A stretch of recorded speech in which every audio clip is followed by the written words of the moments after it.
the discussion that happened about this verse and sort of the, not me, you can tackle it, one of the commentaries, so I put this, just so you know up front, I put this all together, and then I went back and looked at the commentaries and to see what the experts had to say. And so I found one that agreed with me, so that's all good. But in one of them, I found, yet another typical reading of this passage, especially one focusing on verses 4 to 5 and 7 through 10, is one that explores the implications, and this guy goes on. And it was just interesting, like, okay, what happened to verse 6 again there? It's just kind of gone. And sort of, we have the verse up there already. So, what is this verse, and in some way, why are people avoiding it a little bit? And so the one who's taught the word is to share all good things with the one who teaches him. And do we have the video or no? Nope? Okay. All right, so no video for you guys of puppets talking about who's going to try and explain hard things in the Bible and eventually kind of punting it. So you'll have to put up with the written version of that as I read it. I chose an almost cheeky title for this sermon, and this is talking about Galatians 6:6. Quote, "Pay your pastor," quote. "When I preached this, I told my congregation, if my sermon title makes you a bit uncomfortable, you should know that it makes me even more so. As a general rule, pastors don't like talking about money. Even the fearless reformer Martin Luther was a bit squeamish about preaching on this particular verse. I do not like to interpret such passages, for they seem to command us, i.e. pastors, as in fact they do. In addition, it gives the appearance of greed if one emphasizes these things diligently to one's hearers." And it goes on to say, there's an exchange that ought to take place within the life of every healthy church. On the one hand, pastors are to share with congregants the spiritual resources of the Word of God so that congregants can be nourished and equipped to live for Christ. On the other hand, congregants are to share with pastors their financial resources so that pastors are free of the burden of having to provide financially for themselves and thus are free to devote all their time and energy to feeding the flock. And obviously those of you know here that, for us, that's not the case. Our eldership team is made up of bivocational elders, and so no one person here is sort of paid or employed, or it's their job just to do church stuff. A big part of that has to do with the concept you've heard here before, who are the ministers? All right, good. So you're awake out there. And to me, one of the exciting things, I guess, about being able to dive into this verse that in some way maybe people run from or it can be tough to talk about is because I'm in that kind of gap bridge between just being out in the congregation. Partly because of my work schedule, I don't have a lot of time to put to the eldership tasks. So when you look at how we're structured, and I have missions, and the other guys will have 2, 3, 4 things they're helping to oversee. But do that bridge between and reinforcement of it's not just the elders, they have a responsibility and oversight that we do, but it is everybody, and thus the growing together. So if we go on to the next slide, we'll actually get into then this verse. And one of the things I did in researching, I grabbed, of course, the New American Standard Version that we use here in the church. And I looked at some of the other versions, and I didn't put a lot of them up there because they were word for word the exact same. The one that varied slightly was from the King James. And so if you look at that, you'll notice that there's a few differences in there, and the phrase is a little bit off. But I decided let's focus in then and kind of look at what's the same and what's different. And if we go to the next slide, you'll see that there's a lot that's the same in there. So I highlighted those in gold. And Josh isn't here, so I guess I can say the black and gold is not a Steelers reference. It's just the way the colors worked out. Oh, he is here. Oh. All right. Well, there's green on the names on the shirt, so we got the Eagles worked in, so we're good. So obviously in a sentence you need a subject and an object, but ignoring that then, is taught, the word, all good things, and teaches and teacheth being, the same. Really, then the difference, share and communicate. And so in looking at those for myself, in thinking through it, the next slide shows that share, and I kind of thought about, sharing your sandwich or your lunch with somebody, and, communicate is talking. And when you kind of put those two things together, and sharing through communication, that became the next slide, which is don't forget to use these t-shirts today and communicate with your elders. And the purpose of these came from either our vacation and also back in college. We used to have this group I was in, and when we went on tour could get kind of rough because you had to live with people and put up with them and drive in the car with them.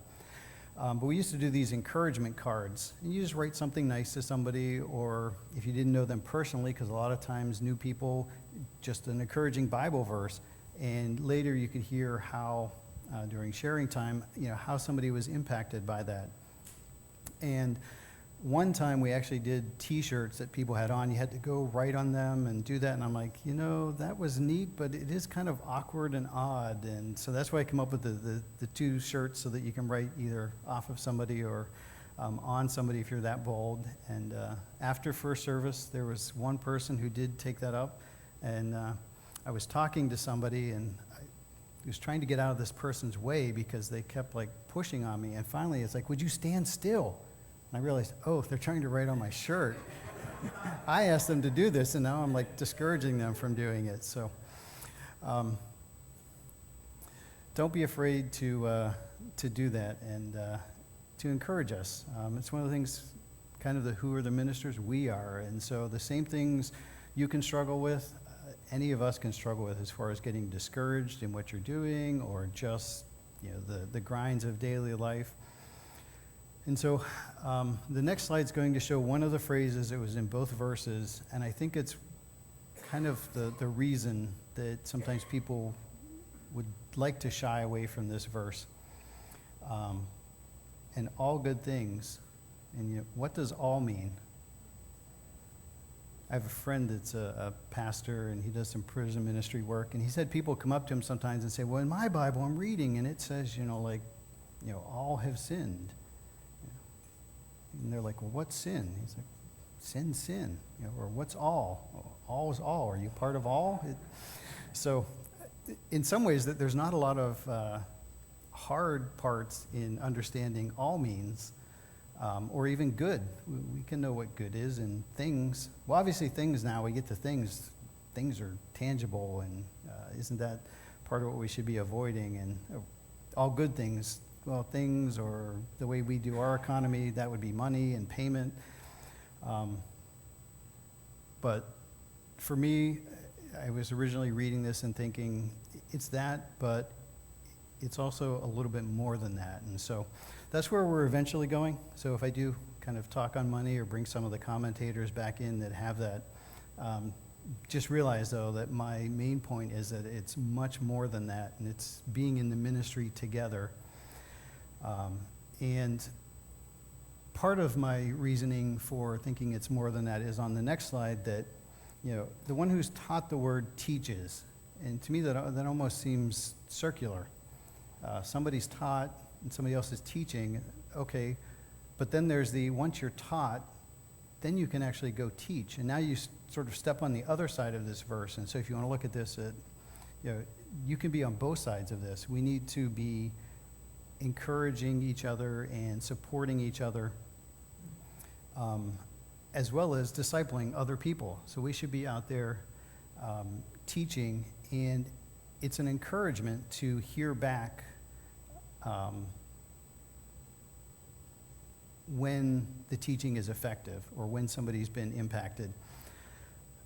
At the drug rally yesterday, the second guy who gave his testimony talked about a Bible study he had been in, and how that was part of what helped sort of anchor him when he was finally completely beyond anything he could do. And that gave him sort of the remembrance that, God is there and he can look to God. And so just to encourage each of us in what we're doing, that you may not see the fruits immediately, but to keep working, and particularly here to be teaching and teaching the word. Trying to remember when we have time. Is anybody burning to share an example of that, particularly spiritually, but perhaps just academically, on when you've taught somebody and sort of they came back around later and it just made you, sort of really made your day on that? No? Okay. And that's all right, because I would have called you up front for the video portion, and we'll let you be like the kids from camp and a little bit too shy.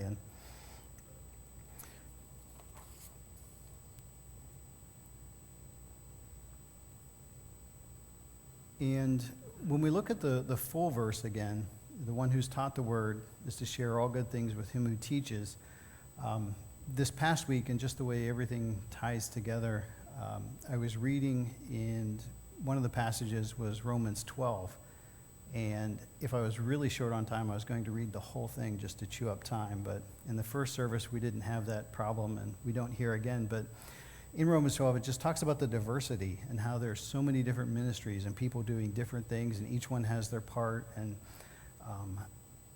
it just really, for me, tied together how that circular teaching kind of builds on each other, and how it's about encouraging and working together, and you need all of the pieces and all of the various different functions pulling together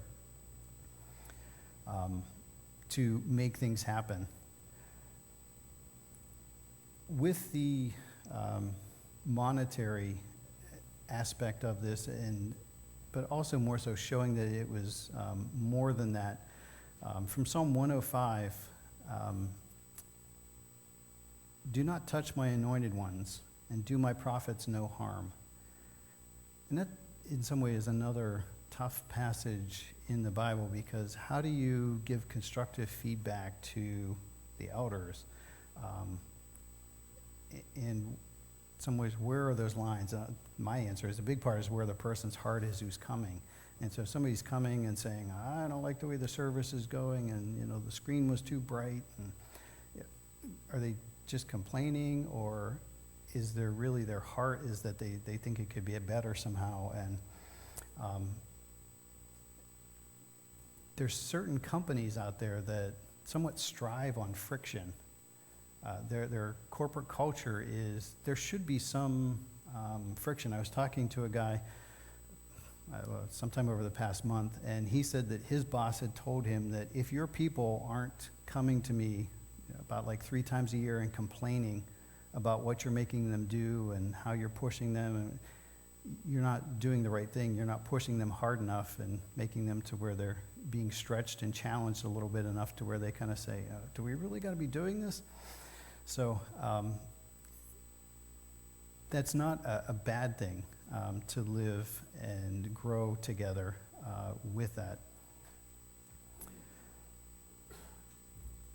So guys, if we want to skip ahead through the next slide, and then the following one was the ones on the another tough verse. And then go ahead forward again, and let's come back to our verse and circle back around to what does this all mean? And is good things, is it just stuff like what will be popping up here on a minute? And should, Pastor Ed have a yacht, and does Pastor Gary's, revamp Tiburon? How's... So, again, just some images I quickly grabbed to change, so what we would think of sometimes when we think of good things. But the encouragement and the good words and just working together is also very good. And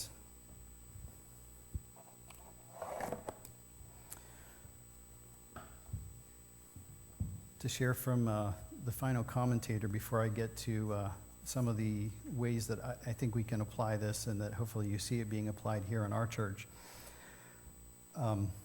The third responsibility of a spiritual believer who seeks to restore a fallen brother is to build him up. So like verse 3, so anybody remember, we're actually like in Galatians. It's not just one verse. So putting this in context to me was also a big part of looking at this verse. And this verse at first glance does not seem to fit into what Paul was focusing on in the passage. The seemingly obvious interpretation, and one that is most common, is that Paul is exhorting congregations to pay their pastors fairly. But although that principle is taught in the New Testament, and he lists a bunch of verses where it does not seem to be what Paul is teaching here. He's just been talking about restoring sinning brothers, and in verses 7 and 8, he's talking about sowing and reaping in the flesh or by the Spirit.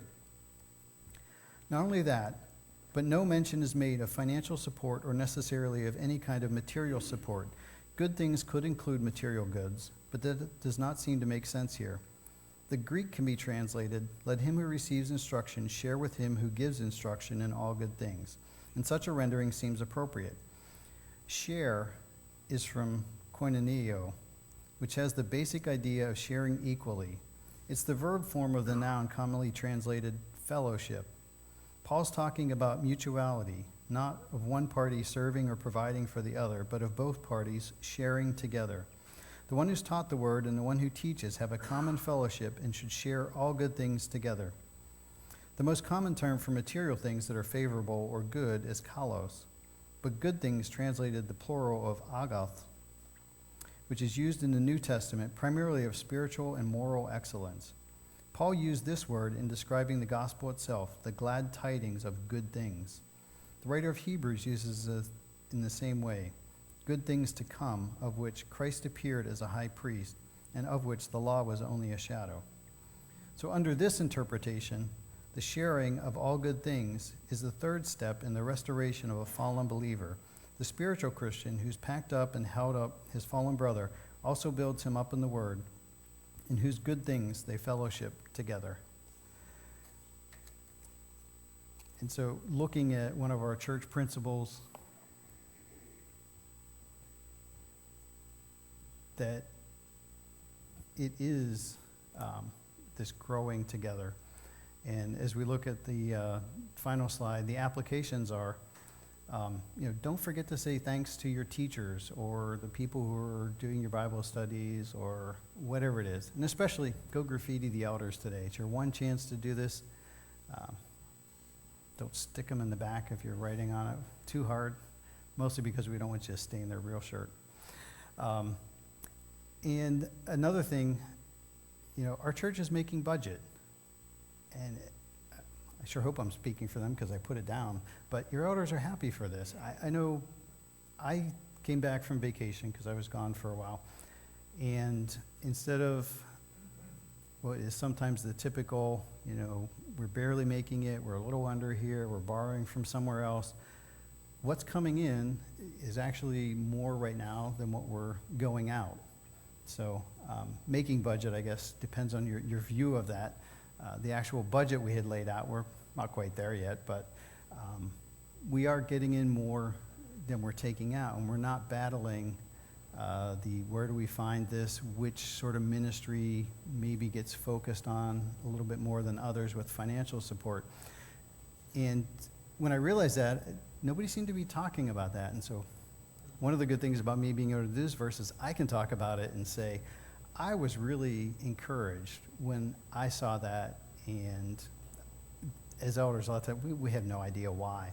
But to me, that said that people are behind the ministries that we're doing, and people give when their heart's in it, they give financially.